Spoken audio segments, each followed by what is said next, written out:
Assalamualaikum warahmatullahi wabarakatuh. Sebelumnya perkenalkan nama saya Wendy Nabila.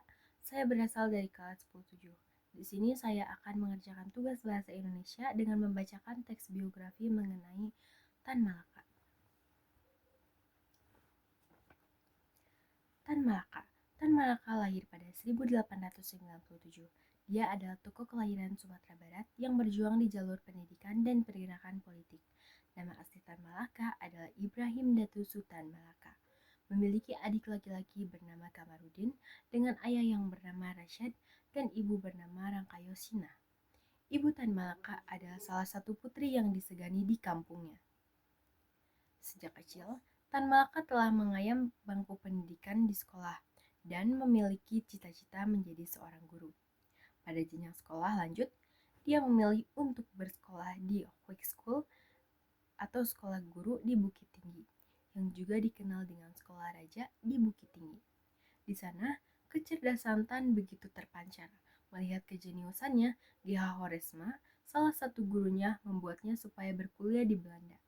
Maka dari itu, setelah lulus dari High School, Tan Malaka muda melanjutkan sekolah ke Belanda sebagai mahasiswa calon guru di kota Haarlem. Selama di Belanda, Tan berkenalan dengan pemikiran-pemikiran politik di Eropa, seperti liberalisme, nasionalisme, dan komunisme. Gagasan dan pemikiran inilah yang memengaruhi semangat Tan Malaka untuk memperjuangkan kemerdekaan Indonesia dari kolonialisme. Ia juga bertemu dengan tokoh-tokoh penggerak Indonesia yang lain untuk bertukar pikiran dan berdiskusi. Sekembalinya dari Eropa, sosok yang dijuluki Petain Merah Indonesia ini menjadi guru bahasa Melayu bagi anak buruh perkebunan teh tembakau di Sambah, Sumatera Utara. Di sana, ia melihat kenyataan hidup rakyat Indonesia. Dia menyaksikan secara langsung penderitaan kaum buruh yang sering ditipu karena tidak pandai berhitung, diperas keringatnya dan tenaganya, dan diberi upah rendah. Pokoknya, beliau benar-benar melihat ketidakpangkaan dan ketidakadilan antara kelompok pekerja yang miskin dengan pengusaha yang kaya raya. Fakta ini yang membuat Tan Malaka berjuang melalui organisasi-organisasi politik dan aktif untuk menyuarakan keresahan rakyat Indonesia dan perlawanannya terhadap kolonialisme.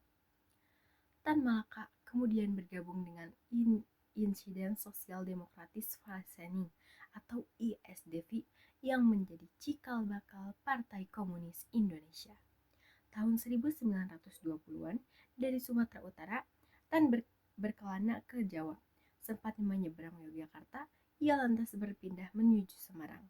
Di sana, Tan membangun sekolah untuk anak-anak. Sekolah pertama itu pun menjadi percobaan untuk cabang-cabang sekolah yang lain. Sekolah yang diciptakan ini sukses, bahkan ketika Tan Malaka pergi dari Indonesia, sekolah ini tetap berkembang.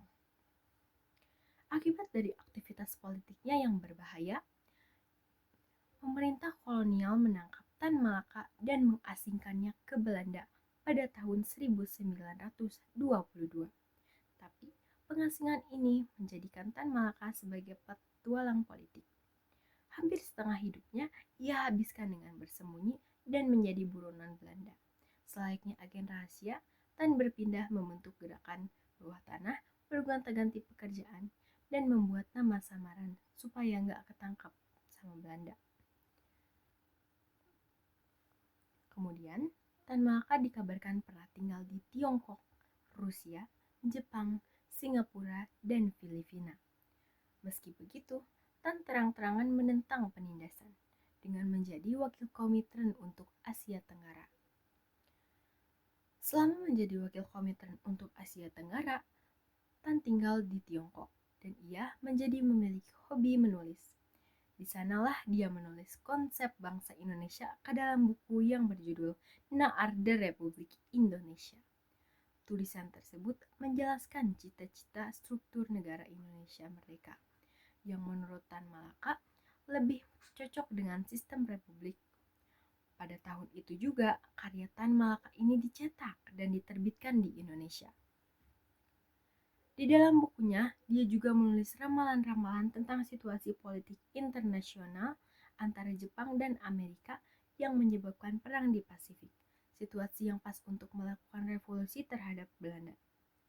Dan karena analisis tersebut benar-benar terjadi, 16 tahun setelah buku itu dicetak, Perang Pasifik yang membual gejolak Perang Dunia II terjadi. Meskipun lebih sering di luar negeri, tekad dan semangat Tan Malaka tak pernah padam. Ia sering menuliskan gagasan dan dukungannya ke kalangan pemuda di Indonesia.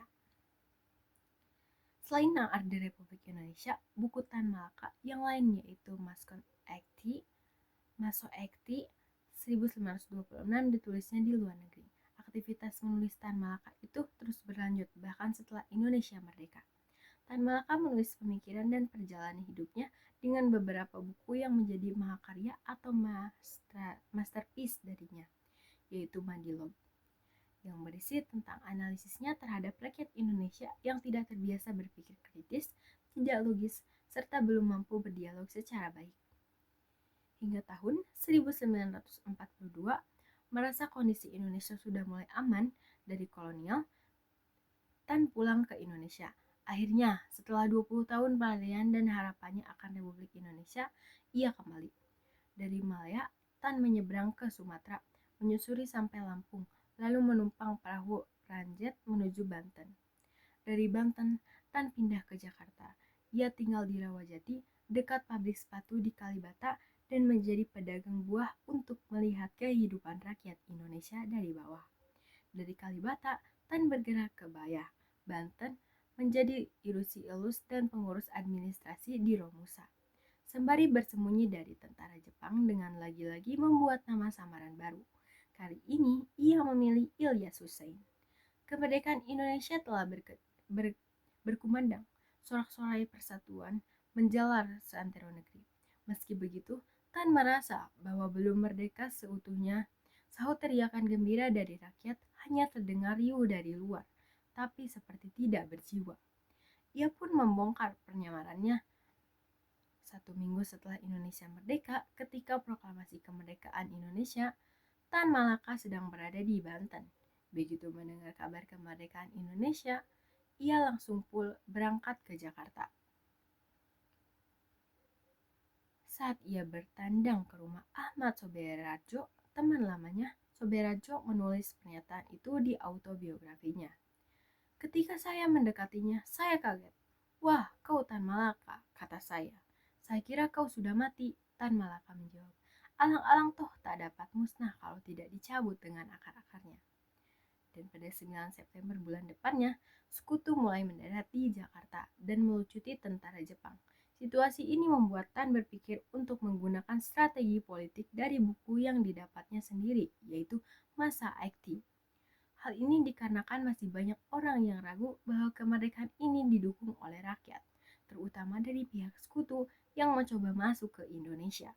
Maka dari itu, Tan kemudian mengumpulkan para pemuda untuk melakukan gerakan massa. Para pemuda dikirim ke kampung-kampung untuk mengajak warga sekitar berkumpul. Sekutu pasti jiper kalau Indonesia mengumpulkan rakyat dan menggerakkannya aksi massa. Hingga akhirnya pada 19 September 1945 atau kira-kira sebulan setelah proklamasi, masyarakat sekitar kota Jakarta berbondong-bondong menuju lapangan Ikada. Peristiwa ini lebih dikenal dengan Rapat Raksasa Lapangan Ikada. Peristiwa ini menjadi penting karena menunjukkan kepada tentara sekutu bahwa rakyat Indonesia mendukung penuh kemerdekaan Indonesia tanggal 17 Agustus 1945. Tidak kurang dari 200.000 masyarakat tumpah memenuhi lapangan, bertemu dengan pemerintahan Indonesia saat itu. Penjagaan ketat dilakukan oleh tentara Jepang agar tidak terjadi pertumpahan darah. Popularitas yang tinggi, gagasan besar, serta jiwa revolusioner membuat rekan-rekan Tan mengusulkan agar ia dimasukkan ke dalam pemerintahan. Pada 23 September, Ahmad Soberadjo mengundang Soekarno, Mohatta, dan tokoh politik lain ke rumahnya untuk bertemu langsung dengan Tan Malaka. Membuka penyamarannya, Tan Malaka Tan mengatakan pentingnya memberi penerangan kepada rakyat tentang perjuangan Republik Indonesia. Pentingnya memberi kabar seluas-luasnya bahwa Indonesia telah merdeka seutuhnya. Hatta lalu melamarnya untuk menjadi Menteri Penerangan, tapi Tan menjawab, di waktu sekarang saudara berdua, Soekarno-Hatta, sudah tepat itu, biarkan saya menyokong dari belakang dengan menggerakkan rakyat dari belakang saudara. Masa-masa akhir 1945 menjadi masa yang panas. Belanda yang membonceng sekutu perlahan demi perlahan tiba di Indonesia. Kedatangan mendapati berbagai tanggapan. Rakyat berpikir kalau Belanda akan kembali menjajah. Tapi Sajahir beserta Soekarno dan Hatta memilih jalan diplomasi. Tan yang bersikap revolusioner merasa gerah dengan keputusan yang diambil kabinet Sajahir. Begitu juga dengan Jenderal Besar Sudirman yang sependapat. Mereka gemas kepada kabinet Sajahir. Tidak ingin dengan lantang bilang ke Belanda kalau Indonesia udah merdeka tanpa harus berunding lagi. Apalagi karena waktu itu ada desas-desus masih mau menegosiasi tentang batas kemerdekaan Indonesia. Hal inilah yang ujungnya ketakutan Tan terjadi lagi, di mana perjanjian Lingkarjati kemarin Belanda cuma mengakui wilayah Indonesia atas Sumatera, Jawa, dan Madura. Pada 4 Januari 1946, pendukung Tan Malaka yang kecewa pada pemerintahan Sajahir bergabung membentuk kelompok Persatuan Perjuangan. Kelompok ini kemudian mengadakan kongres pertama yang dihadiri 132 organisasi sipil, partai, laskar, dan keterangan di Gedung Serbaguna, Purwokerto. Pembicara utamanya siapa lagi kalau bukan Tan Malaka dan Jenderal Sudirman. Di sana, Sudirman berseru, lebih baik kita dibom atom daripada merdeka kurang dari 100%, karena dianggap terlalu lembek terhadap Belanda. Lahirnya peristiwa 3 Juli 1946, kudeta pertama dalam sejarah di Indonesia. Kelompok oposisi menganggap Sajahir gagal mewujudkan pengakuan kedaulatan Indonesia yang 100%. Kudeta ini terbilang cukup brutal dan agresif. Kelompok Persatuan Perjuangan berencana menculik anggota kabinet Sajahir. Di saat yang sama, pemerintah berhasil mengandus rencana ini dan mengambil keputusan untuk meringkus kelompok ini terlebih dahulu. Maka terjadilah perjanjian bernama siapa yang berhasil menculik siapa duluan. Permainan dimenangkan oleh pemerintah pada 23 Maret 1946. Tan Malaka, Soeharto, dan Soekarno dijebloskan ke penjara selama 2 tahun. Hal ini membuat pendukung dan simpatismenya semakin marah. Pada 27 Juli 1946, Sajahir Menteri Kemerdekaan, beberapa tokoh kabinet berhasil diculik oposisi. Mereka membawa Sajahir ke Boyolali. Besoknya, Soekarno menyatakan bahwa Indonesia dalam keadaan gawat darurat. Pada 29 Juni, Soekarno melalui siaran radio menutup pembicaraan Sajahir dan para menterinya. Setelah Tan dibebaskan dari penjara Magelang, ia masih risau dengan situasi di Indonesia. Ia mencoba mengumpulkan pendukung dan pengangkas Partai Musyawarah Rakyat Banyak atau Murbah pada 7 November 1948. Landasan partai ini anti-visarisme, anti-imperialisme, dan anti-kapitalisme. Lagi-lagi, Tan tidak ambil pusing soal jabatan. Ia membiarkan Soekarno yang mengambil posisi ketua. Pada 12 November 1948, Tan ke Kediri memulai pergerakan gerilya. Di sana ia bertemu dengan prajurit TNI dan pimpinan politik, tertulis Hanti Apolje dalam pengukuran Tan Malaka. Gerakan Kiri dan Revolusi Indonesia Jilid 4. Tan berjalan-jalan untuk mencari tahu keadaan penduduk kampung yang meski dari kalian gerilya keinginan mereka. Kerasnya Tan menolak cara Soekarno-Hatta justru dinilai membahayakan Indonesia. Pemerintah terus mencari dan mengejarnya. Kini ia tak hanya buron di mata Belanda, tapi juga negara yang ia gagas sendiri. Ia pun melarikan diri ke selatan Jawa Timur.